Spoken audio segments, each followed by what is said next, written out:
Ada orang yang memandang hidup ini sebagai jatah, atau ibaratnya ia memakai kacamata jatah.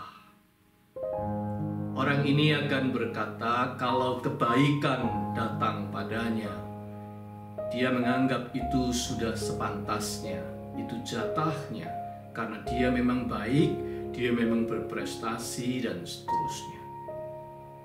Kalau ia menikmati suatu kesenangan, dia akan mengatakan itu sudah sepantasnya, aku membayar harganya, aku membelinya.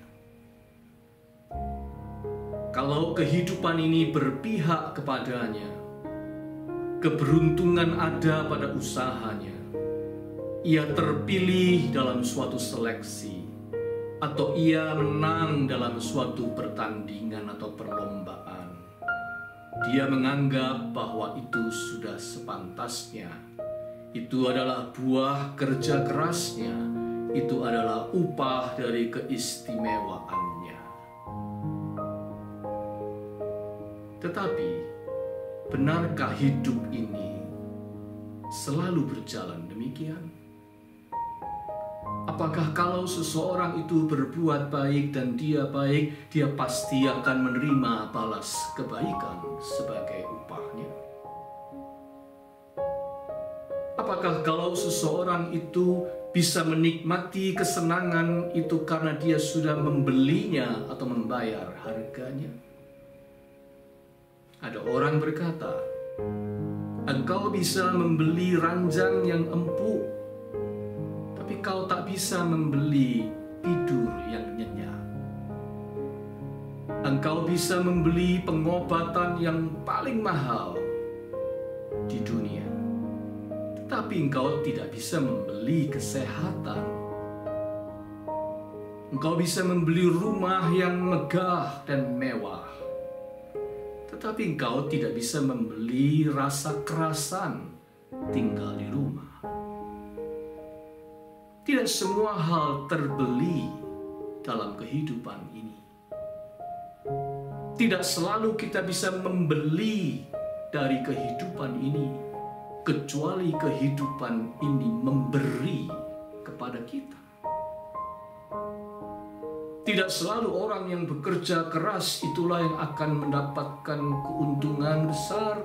Tidak selalu orang yang istimewa bakatnya dia yang menang.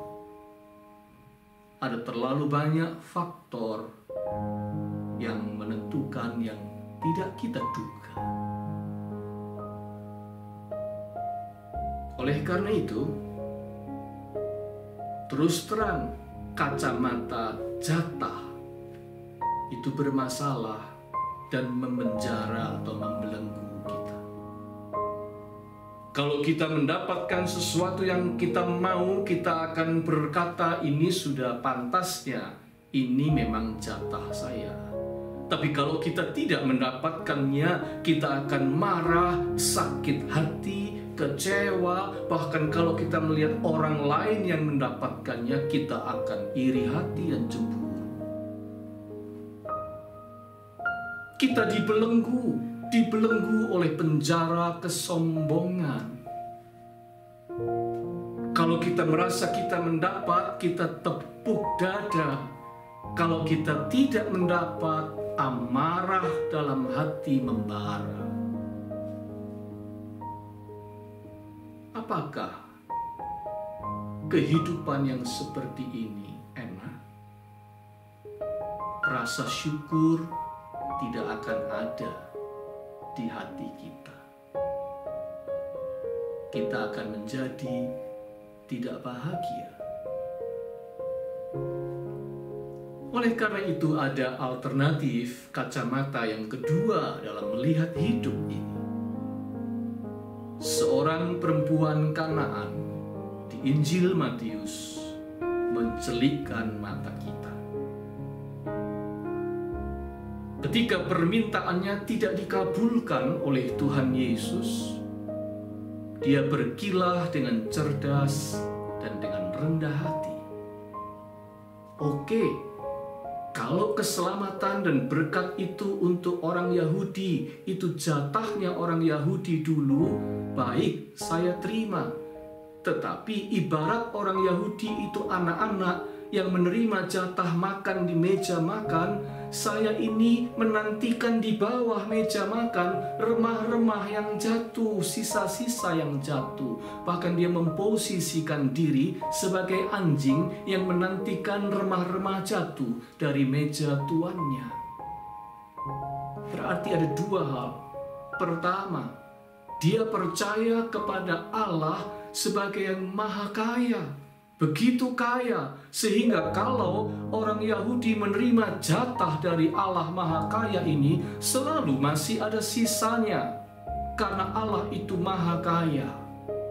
Dan yang kedua, dia mengakui bahwa dia tidak menuntut jatah, dia hanya menantikan remah-remah anugerah. Perempuan Kanaan ini mengajar kepada kita sebuah kacamata baru melihat hidup, kacamata anugerah. Jikalau kita melihat hidup ini dengan kacamata anugerah, kita akan melihatnya secara berbeda. Kalau kita ada, kita punya panca indera lengkap, masing-masing berfungsi sempurna. Kita bisa berpikir, kita bisa berjalan, kita bisa belajar, kita bisa bekerja. Oh, itu semua bukan karena kita pantas mendapatnya sebagai jatah atau ditentukan oleh keistimewaan kita, melainkan ada terlalu banyak faktor yang menopang dan mendukung kita, memberi jalan kepada kita untuk sampai di sana. Itulah yang namanya anugerah. Dan anugerah itu tersebar di mana-mana dalam kehidupan ini, termasuk perkara-perkara yang paling sederhana. Dalam situasi krisis ini, saya pernah menyaksikan seorang kakek mengantarkan cucunya, memperlengkapi dia dengan semua penutup pada tubuhnya, pada wajahnya, untuk sekedar anak kecil ini yang rindu pada ayahnya bisa jumpa ayahnya di jalan, karena ayahnya itu seorang polisi yang sekarang harus bertugas dan sudah berhari-hari tidak pernah pulang ke rumah. Anak ini rindu untuk bertemu dan memeluk ayah. Dan sesudah anak itu kembali pada sang kakek berkata, "Saya bersyukur anak ini bisa memeluk papanya." Bayangkanlah, tindakan paling sederhana memeluk dirindukan oleh banyak orang yang tidak bisa dan terpaksa tidak bisa berjumpa dengan keluarganya dengan mudah saat ini. Jadi kalau kita bisa memeluk orang yang kita cintai, itu adalah anugerah. Bukan hanya memeluk, melainkan begitu banyak perkara-perkara sederhana di dalam hidup ini. Kalau itu dimungkinkan terjadi, ingat, itu bukan jatah, itu anugerah. Kalau kita melihat hidup dengan kacamata anugerah, kita percaya bahwa hidup ini penuh dengan anugerah, bertebaran, limpahan anugerah. Karena Yesus membuka pintu anugerah Allah, sehingga kehidupan ini dihujani oleh rahmat dan anugerah Allah. Remah-remah anugerah berlimpah. Dan kalau kita melihat hidup dengan kacamata anugerah, maka kita akan menerima siraman anugerah itu yang membasahi hati kita dengan rasa syukur. Sama seperti yang dikatakan oleh Wendy Lustbader. Dia berkata, "It is not happiness that makes us grateful, but it is gratefulness that makes us happy."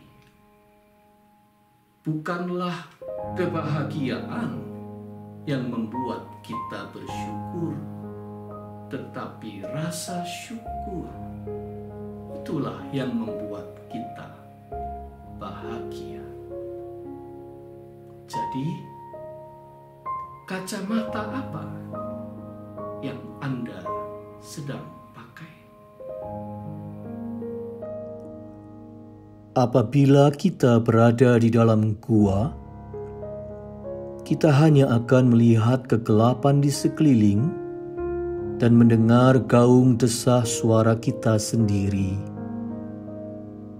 Seperti itulah kalau kita memandang hidup ini sebagai jatah, selalu menuntut jatah dari kehidupan ini dengan rasa congkak, merasa serba pantas. Maka yang kembali kepada kita pasti hanyalah gaung rasa kesal, iri hati, sakit hati, dan amarah. Mata kita gelap, nafas kita pun pengap. Maka keluarlah dari gua itu, lapangkan hati, lebarkan pandangan, nikmati pancaran cahaya rahmat-Nya, rasakan hembusan angin segar kebaikan-Nya melalui sesama manusia dan alam ciptaannya. Anda dan saya sungguh kecil di hamparan luas padang belas kasihan-Nya. Ya, teramat kecil. Tetapi kita ada dan dijaga seperti biji matanya. Jangan menuntut apa-apa karena kita sudah diberi segala-galanya. Hirup saja udara kemurahan hatinya. Biarkan embun kasih sayangnya membasahi hati kita, sehingga kita bisa bersyukur dengan hati jujur karena melihat hidup ini adalah limpahan anugerah-Nya semata. Anugerah dari Tuhan Sang Maha Kaya dan Maha Pemurah.